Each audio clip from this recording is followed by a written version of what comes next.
What is going on, beautiful people? It's your boy Keith Normack, and I am back with another review. And this will be Star Trek Deep Space Nine. Now, just to let you know, there will be spoilers because, one, this show has been out for, 20 plus years.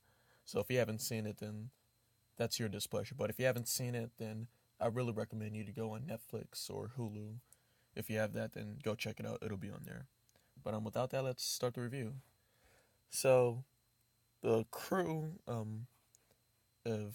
Deep Space Nine is very diverse. It's not all Starfleet, and I actually like that.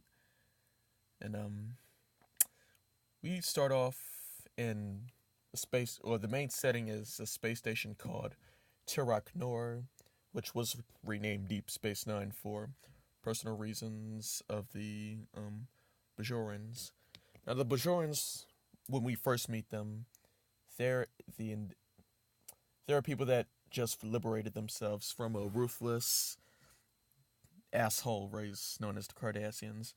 And I like the allegory, or kind of compared to the Nazis, which at first I thought was kind of cheesy, but when later seasons kicked off, it would seem to pay off. And then, this is for the first couple seasons, it's kind of episodic format following that theme, Cardassians and Bajorans, how they were at conflict with each other and with the Federation involved. But after that episodic format, we reached the overarching story for the rest of the series, which would be the Dominion War. Which basically, the Dominion War it's not a power, it's the main power of the Gamma Quadrant. And which, by the way, it's actually one thing I'd like to point out in Bajor and Deep Space Nine, that was sectioned off in one section of space, which I kind of was worried about, because Star Trek is all about exploration, but how can they do that if they're sectioned off in one part of space? But there was a wormhole in the Bajoran system that connected to the Gamma Quadrant, so I thought that was actually smart on the writer's part for them to do that, so, I'd say good job to them for that. But let's talk about our captain, which actually starts off as a commander rather than a captain. Benjamin Sisko, played by Avery Brooks. And I really, really like this character, and I'll get into that. So, when we first meet Benjamin Sisko, we're at the Battle of Wolf 359, when an assimilated Captain Jean-Luc Picard from the Enterprise pretty much kills an entire fleet of Federation ships, which would consequently lead to the death of his wife. So, when they first meet in the pilot episode of Deep Space Nine, they're kind of at tensions with each other, and Sisko doesn't really like him. Which, to be honest, I wouldn't be surprised if that's why most Trekkies don't like Benjamin Sisko. Because, at this point, we've had, 4 or 5 seasons of The Next Generation. So Trekkies then were like, who's this fucker talking down to Captain Jean-Luc Picard of the Enterprise? Who are you talking to him like that? Which, to be honest, I would not be surprised if that was the case. But also to a bigger YouTuber, E.C. Henry, he does a whole video breakdown analysis on that, so I'll leave a link in the description if you want to see that video, and you should really check it out. Now, Benjamin Sisko is my favorite captain of all the captains. He's the most grounded captain. He's the most relatable. I like that about him. He's very human. And actually kind of like this about him. He's kind of an asshole, and I don't like assholes, but he's an asshole in the right way. He's an asshole in the right reasons. He will hold grudges. He will beat the shit out of you if need be, and that's actually one of the things I like about him. He was kind of scary. But if we are going to talk about Siskos, then we're going to have to talk about Jake Sisko, which, unfortunately, I do not like. Yeah, I kind of noticed this, but when it came to teenage or kid actors in Star Trek series, they kind of got the shaft when it came to writing. And most notable when it came to this was Wesley Crusher from The Next Generation, who was a kind of smart know-it-all that at times would save the Enterprise from what would seem very simple It's that the whole crew could just done by them goddamn selves. But to be fair to Jake Sisko, with Deep Space Nine entire setting of being more darker and gritty, it kind of does pay off for his character because he kind of does grow on you with like because he does like in season. Sorry, I'm stuttering like a motherfucker, but in the series, like he does see some dark shit and he does grow the fuck up. So he does slightly improve, but overall, he could be a better character. Let's talk about my actual favorite character of this series, Kira Nerys, played by Nana Visitor. And something to note about her is she is very, very prejudiced towards Cardassians, and I like that about her. She has no goddamn filter.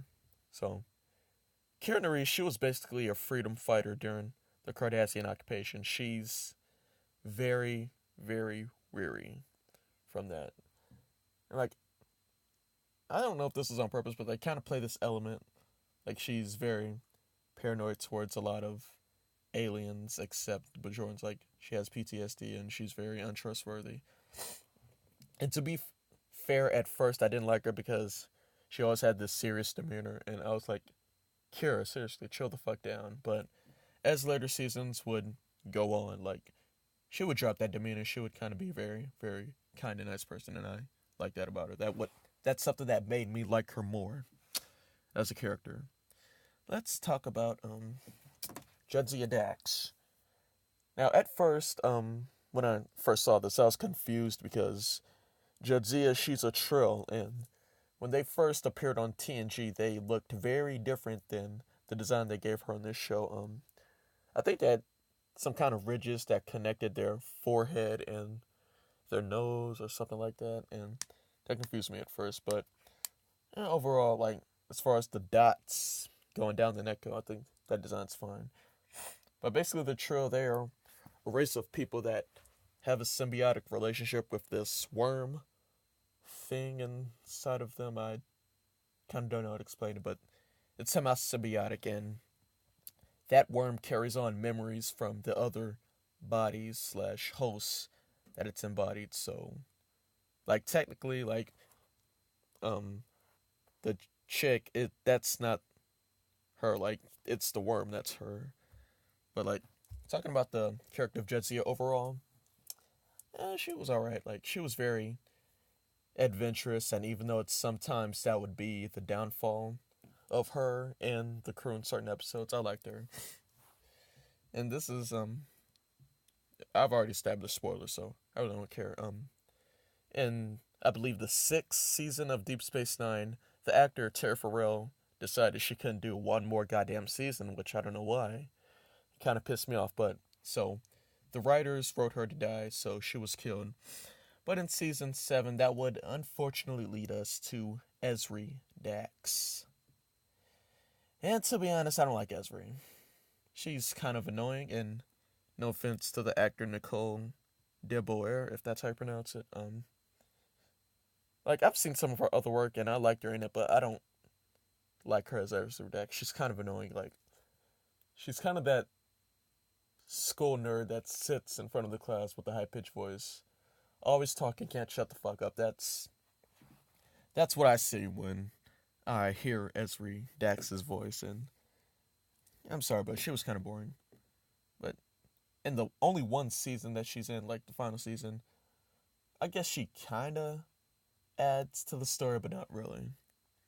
So, let's talk about our next crew member, which is Miles O'Brien, played by Colm Meaney. And actually, for those of you non-Trekkies, you might actually recognize him from the show Hell on Wheels, and I don't know, like, I haven't seen that show in a while. I'm trying to remember, who did he play? I think he was like some railroad owner or something like that, but Colm Meaney. I kind of like to parallel him to kind of Benjamin Sisko a little bit because he's a family man. Like, him and Benjamin Sisko, like, those are the only other couple members that have family along with them at their workplace. And, like, I kind of like Benjamin Sisko. I kind of like Miles. I kind of see him as a mini Benjamin that way. But he was a like at first he was a recurring character in the Next Generation, and I kind of liked his appearances on that. Like he would be the focus in some good episodes, and I like that. But with Colmini coming from the Next Generation, this actually does bring us to a character from the Star Trek Next Generation. That would be Worf. Now, if you've seen my previous videos, you know that I don't really like Klingons, or at least the Klingons from the original series. But to be honest, I kind of like Worf in Deep Space Nine. His character does somewhat develop in that way when he reappears in Deep Space Nine. And at first, I kind of thought that was a cheap tactic on the writer's part because, like, at that point, the Next Generation was going off, and I think not many people were as interested in Deep Space Nine as Paramount Pictures and CBS wanted them to be. So I think they added Worf in as a way to kind of help boost, or if not, just stable out the ratings, just level them out. So overall, I kind of do like his addition to the crew. And this brings us to Odo, which at first I thought was very peculiar because not only his appearance, which to be honest is kind of fucking creepy, and if I woke up next to that, I would punch the shit out of it. But the character, the fact that he was a changeling or a shapeshifter, like I didn't know it was a changeling at first. I just called him the shapeshifter, and I thought that was very kind of odd. Which is odd for me to say because Star Trek has always been odd. But I kind of like him. He's kind of a bit of a grumpy badass because he's the constable of the space station. So whenever he had episodes focused around him, that would be very entertaining. And the actor Renee Auberjonois. Oh my god, I cannot pronounce his last name to save my fucking life. But, if you really want to know his name that bad, just Google search the Deep Space Nine cast and you can find it out. And then this brings us to Quark, which Odo and him are always at odds with. And I thought the concept of Quark was kind of funny. Not only being a Ferengi, which I thought was funny enough because, they're pretty much greedy, conniving race of people that only care about money, but they always, like Odo and Quark, that's the best comic relief combination. Like, Quark himself was the comic relief of the show, but him bouncing off of Odo, that would be the focus of some good, funny episodes, and I like that. And also, another person I thought bounced off really well off of Odo was Garrick. Now, apparently Garrick, he was a former member of the Cardassian Secret Service or the Obsidian Order, and for reasons we still don't know because this bitch had a lot of fucking secrets. He left a lot of people to speculate why he was kicked out and banished to that, but yeah, with him, like, he's a top-notch liar. Like, he's a good liar, and how do I put this? I'm trying to think. I'm sorry if this bothers you. He was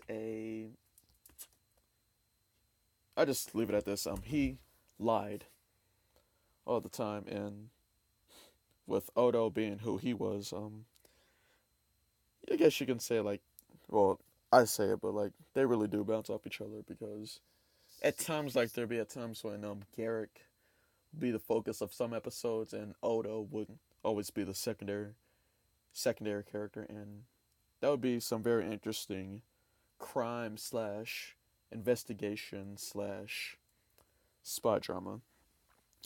Speaking of Cardassian, let's talk about my favorite Cardassian of the series, which would be Go-Dukat, played by Mark Alamo. Now, I'm just gonna say this now. Go-Dukat is the best villain in all of Star Trek. I'm sorry, you little Khan fanboys, but Ricardo Montalban, he was fine, and, like, I like his performance, and I understand why some people would like Khan, but to be honest, I would pretty much prefer Benedict Cumberbatch's version of Khan. But to be honest, like, Gul Dukat is the best villain of Star Trek.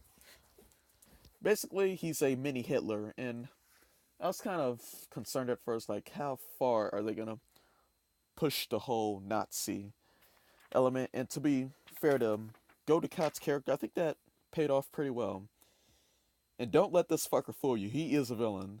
Sometimes he would team up with the crew of Deep Space Nine, but you can tell by the end of the series that he is a goddamn villain. So, going off of a creepy ass villain, let's dive into another creepy ass villain, Weyoun. So basically, his race is called a Vorta, and they're actually artificial, like they're cloned. So like when this is confusing to me and probably some other Trekkies, but like when he would die, another would appear, and it would be explained that it was a clone. Now, Weyoun is played by Jeffrey Combs, and if you don't know him, you've been missing out. Well, I know him most notably from The Reanimator, which is probably what a lot of people know him from, but the actor, he actually plays a couple of characters in Star Trek. He would play Brunt, the Ferengi dude from, what's it called, the FCA, the Ferengi Commerce Authority. And he would also be the wasted potential in Star Trek Enterprise as General Shran, the Andorian, which would be that topic would be for another video. But let's talk about this fucker, Dr. Julian Bashir, played by Alexander Siddig. I don't like him. I really don't. He is my least favorite Star Trek character in this series, and it'll probably be a debatable statement, but he's probably my least favorite Star Trek character in general. But that's debatable. That's debatable. But actually, I like the actor. Like, he's been in some good shit. Like, recently he was in Game of Thrones as somebody, and also I think he was in Gotham in one or a couple episodes of Gotham. I don't know who he's supposed to be playing, but apparently he's someone in the League of Shadows. And I don't know if he's supposed to be Ra's al Ghul, but I don't see him. That motherfucker's skinny and frail. But actually, to be fair to his character, he did get some very interesting moments with Section 31, which, by the way, Section 31, it's like pretty much the secret society of the Federation. They not afraid to kill, yada yada yada and all that, but they remain in hiding and in the shadows. But I thought the interactions between him and God damn it, what's his name? God damn it, I can't think of his name right now, but I actually thought the interactions between him and Sloan, that's his name, Sloan. The interactions between him and Sloan would be at the focus of some very entertaining episodes. So, to be fair, I like Julian Bashir, or not really. I liked the concept of those episodes, but unfortunately, there would be with the price tag of Dr. Julian Bashir. Now, let's talk about one of the most debatable things that talked about Deep Space Nine's tone, which is war. And to be honest, at first I did agree with some Trekkies because the Federation is supposed to be about exploration and all that, but I actually like the concept of war, or at least for this season I do, but to be fair, with the Borg and the Borg Cube, with Battle of Wolf 359, they almost got invaded and assimilated by the Borg. So to be fair, like, they establish later on in the show that the reason warships were built were because to defend against the Borg and any possible attack. So I thought that the explanations of the warship was pretty justified. Now let's talk about the leaders of the Dominion, which are called the Founders, which would consequently be the same species as Odo, the changelings. Now, to be fair, I feel like these are the second most sympathetic characters behind Kira Nerys, because apparently the leader of the founders, the female changeling who's never given a name, she explains that before they founded the Dominion that they were pretty much prejudiced against, or they were being discriminated against, and apparently prejudice nowadays would lead to becoming genocidal maniacs. And I kind of like that element that they became the demons that they hated. But also, with the founders would bring us to the Jem'Hadar, which actually kind of liked them. I kind of saw them as discount Klingons because, like the Vorta, they were genetically engineered, but they were genetically engineered to wanting fight in battle. So I kind of like that about it. And also, as a way for the founders to control them, they have something called Ketrasil or Tetrasil White, which is basically a substance that the Jem'Hadar need in order to survive. They're basically addicted to it. So I thought that was a very menacing way to establish how the founders were always very conniving, or not conniving, but very controlling and conquering, if that makes any sense. But talking about the female changeling again, she would have some of the best interactions with Odo, because Odo, or the first couple of seasons of Odo, he doesn't know where he comes from. And when he meets them for the first time, like, he's excited, but when he later finds out that they're the founders of the Dominion, that kind of brings some parallels to him and his people. And to be, like, surprising, like, her reasoning for the war, or at least her reasoning, like, the female changeling, she says that she wants to bring Odo back to the collective, or the link, which is basically, like, the link is basically all the changelings, like, they're all in their regular liquid state, and they're all merged together, and they're all talking and all that. I don't necessarily know how to explain that, but if you've seen Deep Space Nine, you know what I'm talking about. So, overall, I like Deep Space Nine. It is my favorite series of Star Trek. It tackled some topics that I didn't think a Star Trek show would do, but it did, and it did it very well. So if I had to give it a rating, I'd say Star Trek Deep Space Nine is a solid 9 out of 10. And it's arguably my favorite Star Trek series, but you already know that.